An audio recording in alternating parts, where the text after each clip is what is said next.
man must be prepared to accept notions of the cosmos and of his own place in the seething vortex of time, whose merest mention is paralyzing.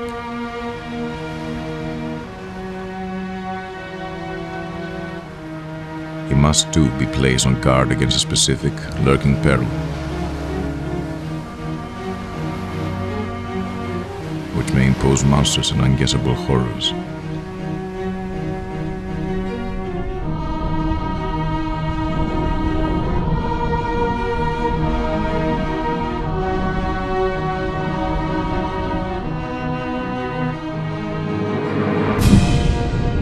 My name is Nathaniel Wingate Peaslee.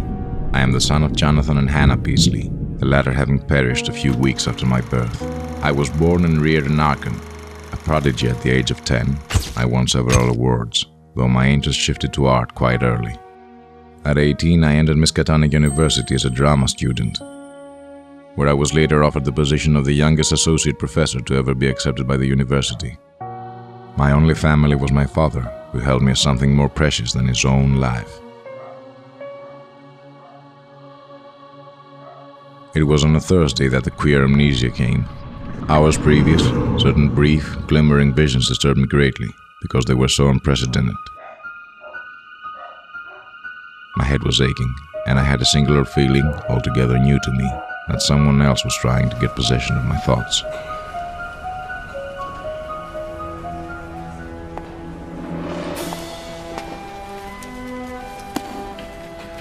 The collapse occurred at about 10:20 a.m. while I was teaching theatrical history.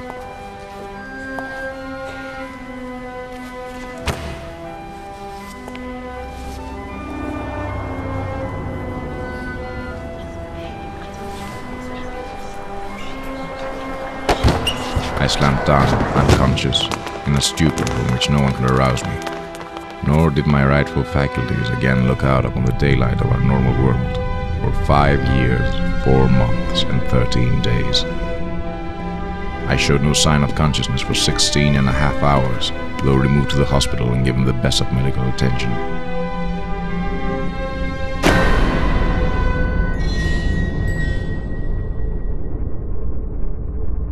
At 3 a.m. my eyes opened, and my father was thoroughly frightened by the trend of my expression.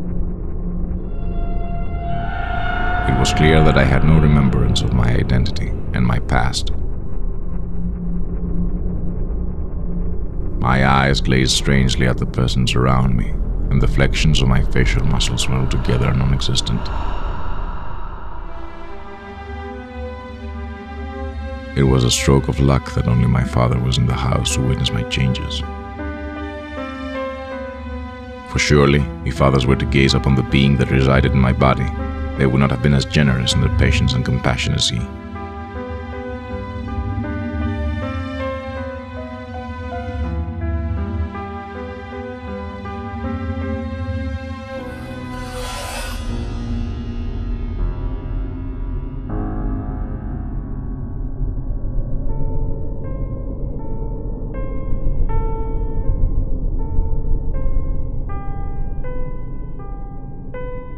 My speaking abilities now seemed to have abandoned me, and disregarding the existence of my father, I became eager for information of all sorts.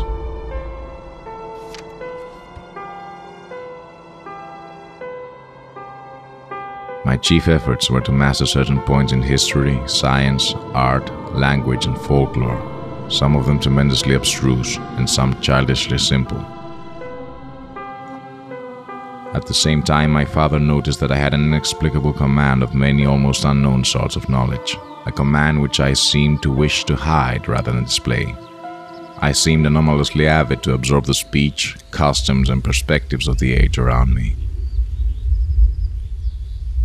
all the while delving deeper into the forbidden nature of the occult.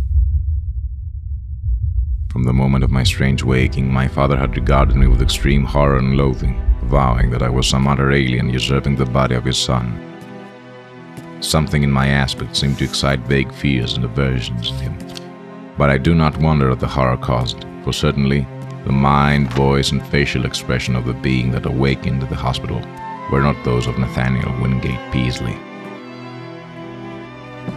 I was given charge of my funds and spent them slowly, and on the whole wisely, in study at various centers of learning around the globe. My travels were marked by abnormally rapid assimilation, as if the secondary personality had an intelligence enormously superior to my own. I have found, also, that my rate of reading was phenomenal. I could master every detail of a book merely by glancing over it as fast as I could turn the leaves. At 11:15 a.m., 27th of September, I stirred vigorously, and my hitherto mask-like face began to show signs of expression. Then, just afterwards, I began to mutter in English. The history of Eastern theater is traced. Nathaniel Peaslee had come back, a spirit in whose time scale it was still Thursday morning 5 years ago, with the academic heads of my university gazing at the battered desk beside me. It is, of course, from others that I have learned what had transpired. What I heard of my past actions astonished and disturbed me, but I tried to view the matter as philosophically as I could. About the middle of October, I returned to Arkham and settled down in my father's house, now my own, after his death 3 years following my bizarre collapse. The residence was in a mediocre state, and whispers around the city about my strange absence prevented me from securing any assistance in returning it to an acceptable condition. Having done all the work myself, I made an effort to rid the house of unnecessary paraphernalia from my immediate ancestry. That's when I stumbled upon the curious small trunk. Once I opened it, I saw 3 objects of no particular interest should one examine them on their own. But together, they generated a feeling of uneasiness and indeterminate fear. The pistol, as well as the photograph, were of my long-dead Uncle Douglas, my mother's sibling, who ended his own life not long after my mother passed away. Having known his tragic story since I was 16, I was not particularly shocked till I had a closer look at the third object. It was clearly enough a sort of tiara. Its condition was almost perfect, except for the fact that whatever material the tiara was made of was now concealed between layers of archaic stone. After this brief but intense encounter with my dubious family past, I endeavored to resume my studies, a professorship position having been kindly offered to me by the college. By the end of the new term, I realized how badly my experience had shaken me. Vague dreams and queer ideas continually haunted me. During the dreams, I was not horrified at all, but upon awakening, I was breathless, as if my lungs had abruptly shut down. My reabsorption into normal life was a painful and difficult process. I was showing up late and tired for work, and I gradually lost interest in anything that bore the least relation to my former everyday life.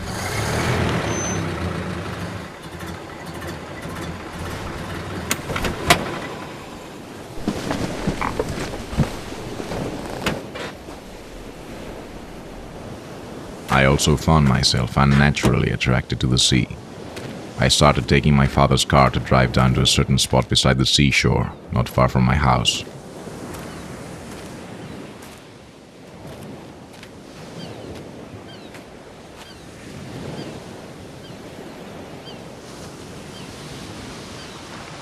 There was an enchanting and hypnotizing quality about the water that I could not avoid, as if I was at home.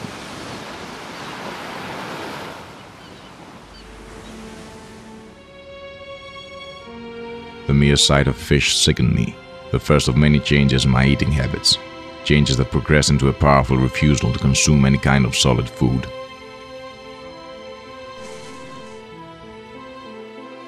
It was not immediately that these wild visions began to hold their terrifying quality.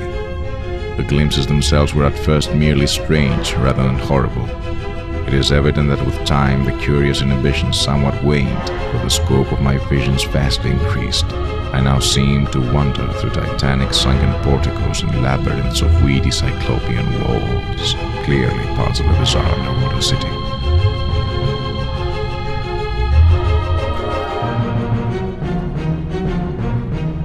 From that day on, my life has been a nightmare of brooding and apprehension. And that look in the staring-eyed face of my self-slain uncle in another dream might be sheer fancy on my part. But why had my uncle killed himself?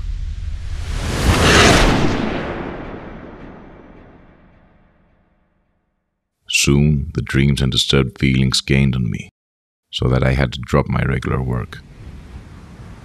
meanwhile spending most hours of the day by the sea. Desperate to find a way to escape my dreams, I tried avoiding sleep as much as possible, to no avail. One night I had a frightful dream in which I met my mother beside the sea. She had not aged 1 day since her disappearance.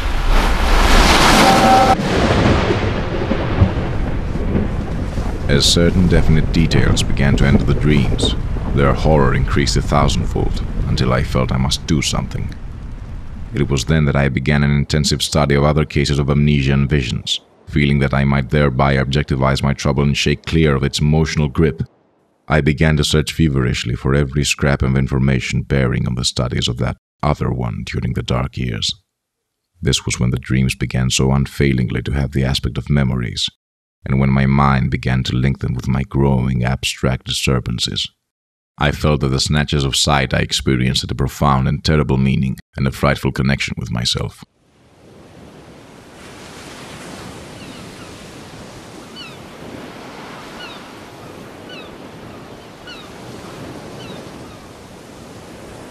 The strange tiara kept puzzling me, and I was unsafe from my dreams, which no longer came at a particular time and seemed to grow in vividness.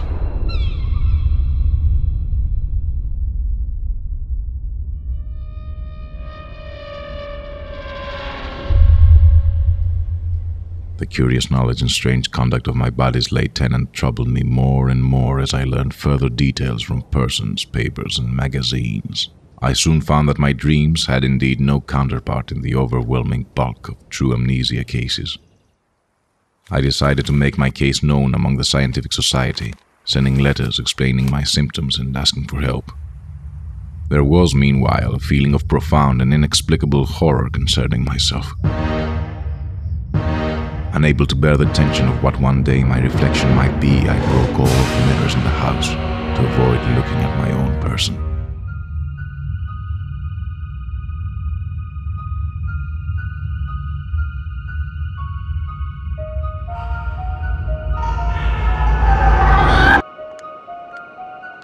One day, following my latest and most disturbing vision, there was a delivery from a mailman who was trying, like most of the residents in Narcom, to avoid being anywhere near my house.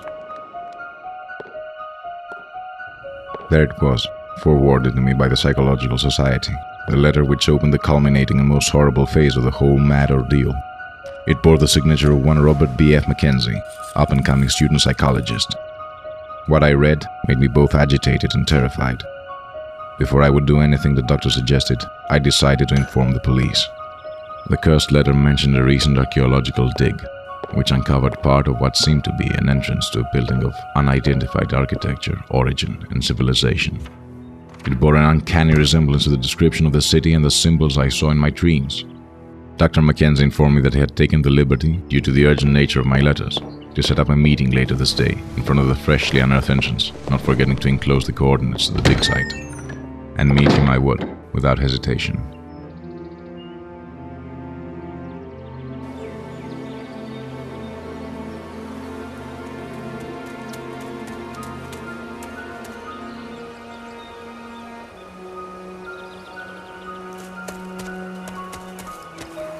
It was only for a moment that I hesitated, for more than curiosity and scientific zeal was driving me on against my growing fear.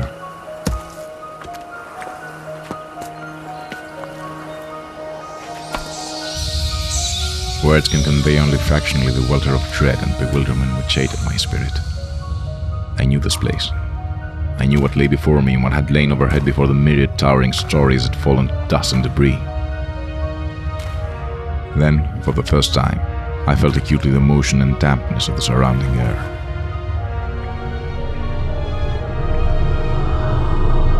It was sheer madness that impelled and guided me. Pervading everything was the most nauseous, fishy odor imaginable.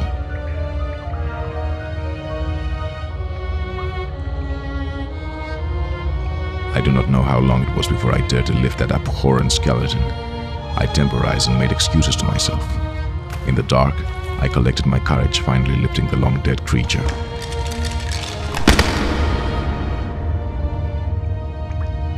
What I expected was there. Either I was dreaming or time and space had become a mockery. The thing which had caught my first subconscious glance and supplied the touch of bizarre horror was the tiara, an exact duplicate of the one I had found in my attic. At length I tremblingly pulled the book from its container and stared fascinatedly at the well-known hieroglyph on the cover.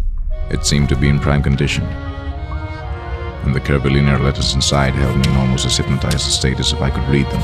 Indeed, I cannot swear that I did not actually read them in some transient and terrible access of abnormal memory. No eye had seen, no hand had touched that book since the advent of man to this planet, and yet when I took a closer look upon it, in that frightful abyss, I saw that the queerly pigmented letters on the brittle, eon-brown cellulose pages were not indeed any nameless hieroglyphs of Earth's youth. They were instead the letters of our familiar alphabet, spelling out the words of the English language in my own handwriting. Now, indeed, the essence of pure nightmare was upon me. Sanity departed as I laid my eyes upon a corner too well known to me. Then, out of the shadows, it appeared. His appearance, especially those unwinking, watery eyes which one never saw shut, was certainly shocking enough, his voice disgusting. It was then when the most unnameable terror took place. The answer I sought.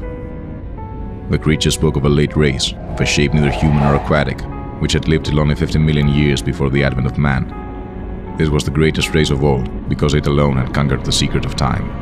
Of all things surviving physically and directly from that eon-distant world, there remained only certain ruins of great stones under the sea, mementos of a city called Arlia, where the arch-priest of the Old Ones, the great Cthulhu, waits dreaming. The beings of this dying elder race had looked ahead for a way to awaken their gods, and had set their minds en masse into that future race best adapted to house them, with its sole purpose to bring their own perverse Bible, a book named Necronomicon, back from oblivion. The projected mind, the body of the organism of the future, would learn all that could be learned of the chosen age. Meanwhile, the displaced mind, thrown back to the displacer's body, would be carefully guarded. It was, however, the other reason the future minds were chosen that drove me to despair.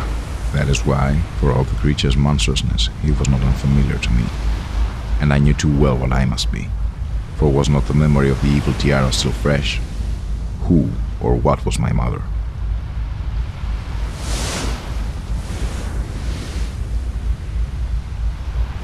I now knew that she had never died. Instead, she had gone to a spot her dead brother had learned about, and had leaped to a realm whose wonders, destined for him as well, he had spurned with a smoking pistol. This was to be my realm, too.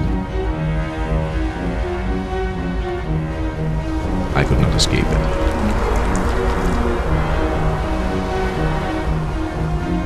I would never die, but would live with those who had lived since before man ever walked the earth. By the time I could tell just where delirious dream left off and true memory began, my choice and sacrifice were clear. The awful truth behind my tortured years of dreaming hinges absolutely upon the actuality of what I saw in that hidden cave.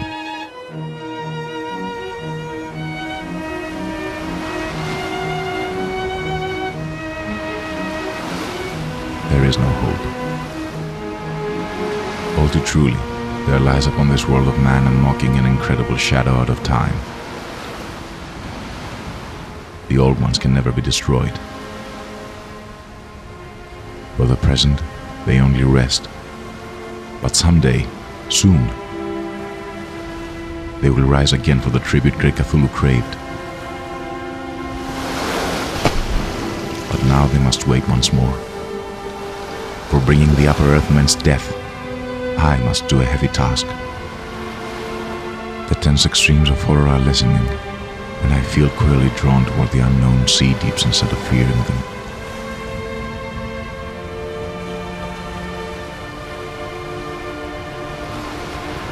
I hear strange things to which I listen with exultation instead of terror.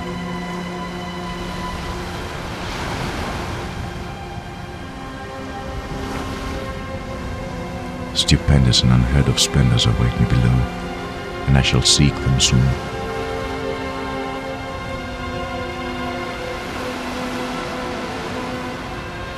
I shall swim out to the sea and dive down through black abysses to Cyclopean and many-colored Dalia.